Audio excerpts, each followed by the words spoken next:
जंगल में गर्मियों का मौसम चल रहा था। सख्त गर्मी और तेज धूप ने सभी पक्षियों का बुरा हाल कर रखा था। रात के समय कुछ ठंडी हवाएं चलती, जिससे पक्षियों को थोड़ा सुकून मिलता। सारा दिन गर्मी की सताई हुई रानो चिड़िया अपनी बेटी गुड़िया के साथ घोंसले में सोई हुई थी कि तभी चिड़िया के घर पे दस्तक होती है। ये इतनी रात को कौन है? मैं देखती हूँ। मम्मा मम्मा, कहीं कोई चोर ही ना हो। मैं पूछती हूँ बेटा, कौन कौन है बाहर? मैं मौसम का संदेश देने वाला पक्षी हूँ। चिड़िया बहन, दरवाजा खोले। गुड़िया बेटा, ये तो उल्लू है, कोई मौसम का संदेश लेकर आए होंगे। फिर चिड़िया घर से बाहर आती है। इस समय उल्लू भैया, सब खैरियत से तो है ना? मैं मौसम का संदेश लेकर आया था। कल रात से आपके जंगल में बारिशें शुरू होंगी और बड़े बादल आ रहे हैं आपके जंगल में बारिशें करने। ये सुनकर चिड़िया बहुत खुश होती है। हमें बारिश का ही इंतजार था उल्लू भैया। इस गर्मी ने तो सभी पक्षियों का बुरा हाल कर रखा था। चिड़िया रानी, आप और पक्षियों को भी बता देना, मुझे दूसरे जंगल जाना है। ऐसा कहकर उल्लू वहाँ से चला जाता है। मम्मा, क्या कह रहे थे उल्लू अंकल? गुड़िया बेटा, वो कह रहे थे कि कल रात से हमारे जंगल में बारिशें शुरू होंगी।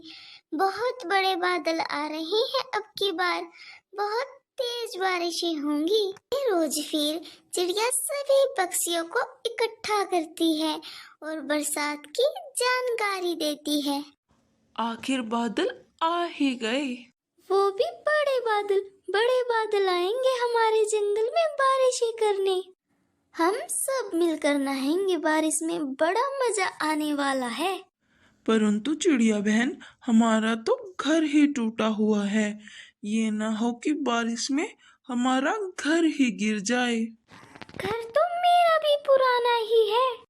आप सब कोई चिंता ना करे, मैंने अपने घर की अच्छे से मरम्मत कर रखी है। चाहे कितनी भी बारिश आए, मेरा घर नहीं टूटने वाला है।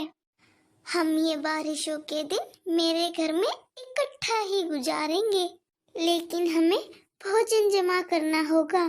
क्या पता ये बारिशें कितने दिन चले। हाँ हाँ चिड़िया, ये तो तुमने ठीक कहा, भोजन तो हमें जमा करना ही होगा। मैं पहाड़ों की तरफ जाता हूँ। कल मैंने वहाँ मकई के दाने देखे थे। चलो मिट्ठू, तुम भी मेरे साथ चलो। हम दोनों ढेर सारे मकई के दाने लेकर आते हैं। तोता और कबूतर मकई के दाने लेने पहाड़ों पर चले जाते हैं। रानो, मैं और कालू कुछ फल ले आते हैं और कुछ दाना मेरे घर में भी पड़ा है। शाम को आते हुए हम वो भी ले आएंगे। और आप थोड़े चावल जमा कर ले, हम सब मिलकर खिचड़ी खाएंगे। बारिश में खिचड़ी खाने का अलग ही मजा है। गौरी बहन, आप फल ले आए और मैं चावल ले आती हूँ। ऐसे वो सब बारिशों के लिए ढेर सारा भोजन जमा कर लेते हैं। ऐसे ही शाम हो जाती है। सबकी नजरें आसमान की तरफ थी। हवाएं भी ठंडी हो जाती हैं और फिर बड़े बड़े बादल भी आसमान में आ जाते हैं। बादल आ गए, बादल आ गए। हम सब मिलकर बारिश में नहाएंगे, हमें बहुत मजा आएगा। अब गर्मी से थोड़ी राहत मिलेगी। सभी नदी नाले पानी से भर जाएंगे। फिर बादल गरजता है और बारिश शुरू हो जाती है। बारिश जोरों की थी। चलो हम सब बारिश में मिलकर नहाते हैं। मैं भी। बारिश में नहाने का तो मन मेरा भी है, लेकिन मेरी बेटी गुड़िया अभी छोटी है। अगर मैं आप सबके साथ बारिश में नहाऊंगी तो वो भी मेरे साथ नहाने की जिद करेगी और मैं नहीं चाहती वो ऐसी ठंडी बारिश में भीगकर बीमार हो। मैं उसे लेकर घर के अंदर जा रही हूँ। चिड़िया घर के अंदर जाती है और सबके लिए स्वादिष्ट स्वादिष्ट खिचड़ी बनाती है। गौरी बहन, बारिश बहुत जोरों पर है। मुझे तो अभी से ठंड लग रही है। अब मैं चिड़िया के घर चलना चाहिए। कहीं ऐसा ना हो हम सब बीमार हो जाएं। ठंड तो मुझे भी लग रही है। फिर वो सब वहाँ से चले जाते हैं। मैंने आप सबको बहुत आवाजें लगाई, आप कहाँ चले गए थे? चिड़िया बहन, हम छुपम छुपाई खेल रहे थे। फिर चिड़िया उनको गरम गरम खिचड़ी देती है। फिर वो सब बारिशों के दिन खुशी खुशी इकट्ठा ही गुजारते हैं। कालू, मैं नदी पर जा रही हूँ, मुझे आते आते शाम हो जाएगी। गौरी, कभी घर में भी बैठ जाया करो। हमेशा घूमती फिरती रहती हो या फिर पक्षियों में फसाद डालती रहती हो। कालू, तुम तो अपना मुंह बंद ही रखो। मैंने कितनी बार कहा है मेरे घूमने फिरने पर मुझे ना टोका करो, लेकिन तुम हो कि अपनी आदत से कभी बाज नहीं आते। मैं घूमती फिरती हूँ तो अच्छा ही करती हूँ, तुम्हारी तरह नहीं मैं हमेशा घोंसले में पड़ी रहती। फिर गौरी कालू के साथ बहस करने के बाद घर से निकल जाती है। गौरी का बेटा जग्गू भी बहुत शैतान था गौरी की तरह। वो भी कोई मौका न छोड़ता पक्षियों को तंग करने का। वो आज हरियाली के घोंसले के पास बैठा हुआ उसके अंडे को ताक रहा था। अरे वाह, ये तो हरियाली आंटी का घोंसला है और इसमें एक अंडा भी है। मुझे तो भूख भी बहुत लगी हुई है। मैं एक काम करता हूँ, इस अंडे को खा लेता हूँ। किसी को क्या पता चलेगा। ये सोचकर जग्गू कौवा घोंसले के पास जाता है। जैसे ही वो अंडे को खाने लगता है, हरियाली तोती भी वहाँ आ जाती है। जग्गू के बच्चे, ये तुम क्या कर रहे हो? तुम अपनी शैतानी से कभी बाज नहीं आओगे। ये कहकर हरियाली तोती जग्गू कौवे को एक दो चोंच मारती है और उसे वहाँ से भगा देती है। मम्मा, मम्मा। अरे अरे, क्या हुआ मेरे जग्गू बेटे को? ये तुम्हें किसने मारा? फिर जग्गू कौवा अपनी मम्मा को सारी बात बताता है। इस मोटी चोंच वाली हरियाली की इतनी हिम्मत, जो मेरे बेटे जग्गू को मारा। अब देखना जग्गू बेटा, इससे मैं कैसे बदला लेती हूँ। इसे मजा चखा कर रहूंगी मैं अब। गौरी, तुम अपने बेटे जग्गू को क्यों नहीं समझाती? किसी दिन देखना, ये हमें बहुत बड़ी मुसीबत में डाल देगा। अच्छा कालू, मैं इसे समझा दूंगी। ऐसे ही गौरी कालू को कह देती है, लेकिन अंदर तो उसके आग लगी हुई थी। जिस तरह से इसने मेरे बेटे को मारा है, इसका बदला भी मैं इसके अंडे से ही लूंगी। यह कहकर गौरी कभी हरियाली तोती के पास जाती है।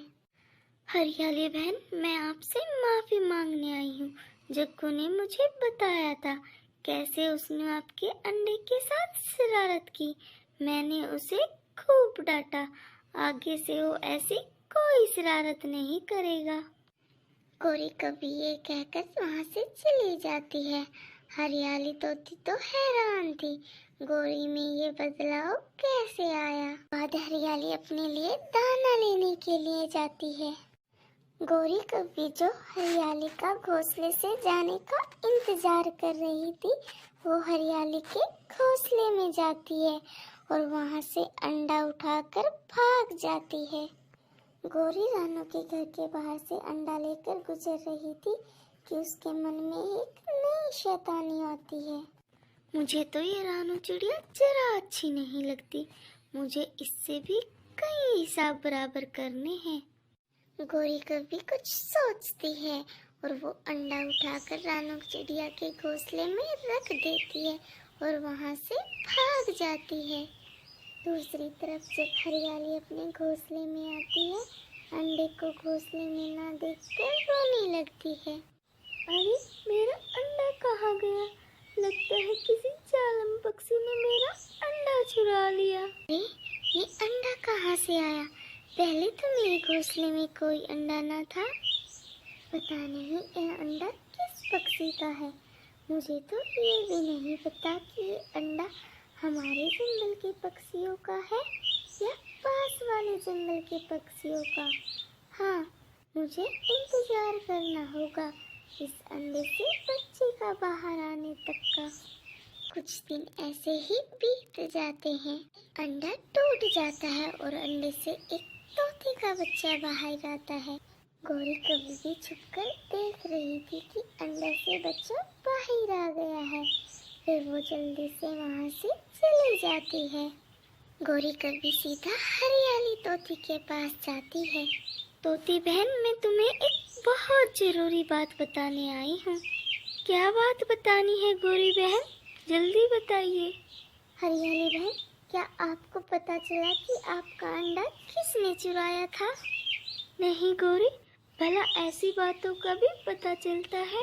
अगर मैं कहूँ कि मुझे पता है तुम्हारा अंडा कहाँ है, अब तो उसमें से बच्चा भी बाहर आ चुका है। क्या गौरी बहन, कहीं आप झूठ तो नहीं बोल रही? कहाँ है मेरा बच्चा? जल्दी से मुझे मेरे बच्चे के पास ले चलो। फिर गौरी कभी हरियाली तोती को लेती है और सीधा रानू के घर जाती है।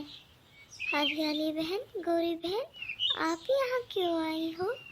अच्छा ही हुआ आप यहाँ आ गई। मैंने आपको कुछ बताना था। चिड़िया, तुमने मेरा अंडा क्यों चुराया? शकल से तो तुम बहुत भोली और मासूम लगती हो। तुम्हें मेरी ममता पे जरा भी दया ना आई? हरियाली बहन, ये आप क्या कह रही हो? मैंने कोई अंडा नहीं चुराया। ये अंडा तो मुझे मेरे घोंसले में ही मिला था जब मैं नदी पर पानी पीने गई हुई थी। चिड़िया, अब ज्यादा चालाकी ना दिखाओ। अब मुझे तो लगता है हम सबको अपने अंडों को तुमसे सुरक्षित रखने के लिए सावधान रहना पड़ेगा।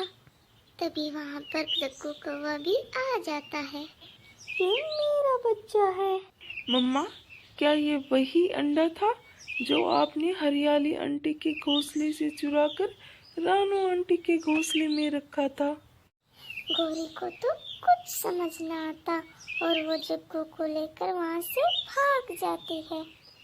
ऐसे रानू चिड़िया की सच्चाई हरियाली के सामने आ जाती है और वो हरियाली को उसका बच्चा दे देती है।